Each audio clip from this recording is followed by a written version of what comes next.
بسم الله الرحمن الرحيم. ألف لام ميم. تنزيل الكتاب لا ريب فيه من رب العالمين.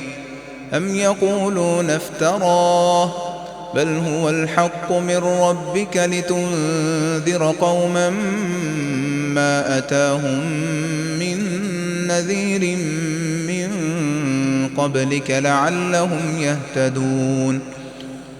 الله الذي خلق السماوات والأرض وما بينهما في 6 أيام ثم استوى على العرش ما لكم من دونه من ولي ولا شفيع أفلا تتذكرون. يدبر الأمر من السماء إلى الأرض ثم يعرج إليه في يوم كان مقداره 1000 سنة مما تعدون.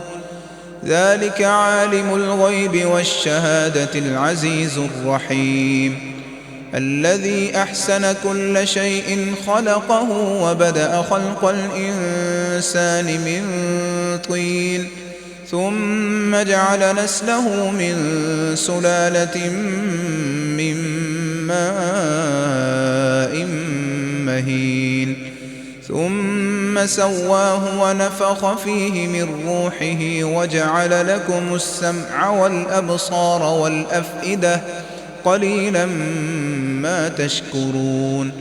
وقالوا أإذا ضللنا في الأرض أإنا لفي خلق جديد بل هم بلقاء ربهم كافرون. قل يتوفاكم ملك الموت الذي وكل بكم ثم إلى ربكم ترجعون.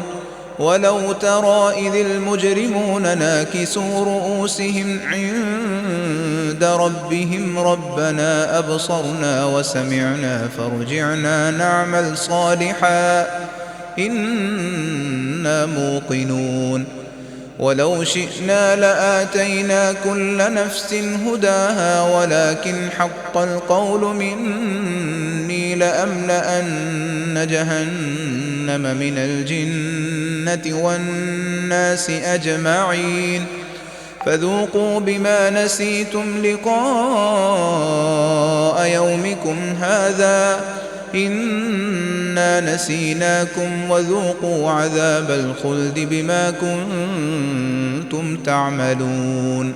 إنما يؤمن بآياتنا الذين إذا ذكروا بها خروا سجدا وسبحوا بحمد ربهم وهم لا يستكبرون.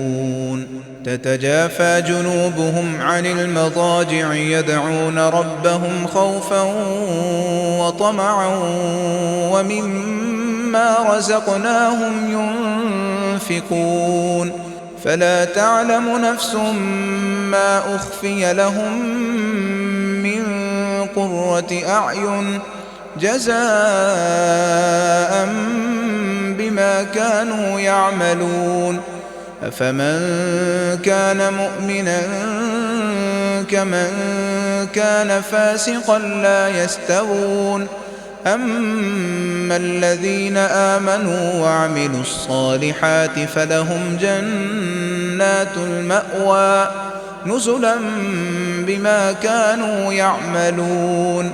وأما الذين فسقوا فمأواهم النار كلما أرادوا أن يخرجوا منها أعيدوا فيها وقيل لهم ذوقوا عذاب النار الذي كنتم به تكذبون. ولنذيقنهم من العذاب الأدنى دون العذاب الأكبر لعلهم يرجعون. ومن أظلم ممن ذكر بآيات ربه ثم أعرض عنها إنا من المجرمين منتقمون ولقد آتينا موسى الكتاب فلا تكن في مرية من لقائه وجعلناه هدى لبني إسرائيل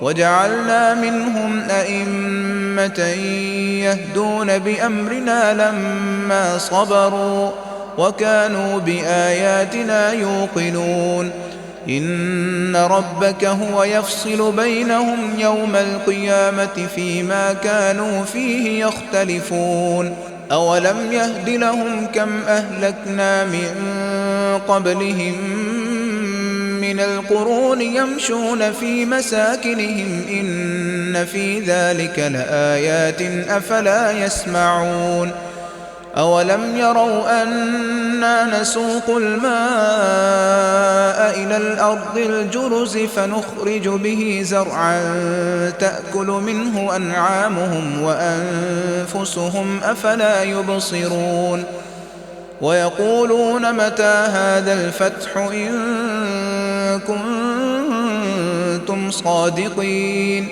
قل يوم الفتح لا ينفع الذين كفروا إيمانهم ولا هم ينظرون فأعرض عنهم وانتظر إنهم منتظرون.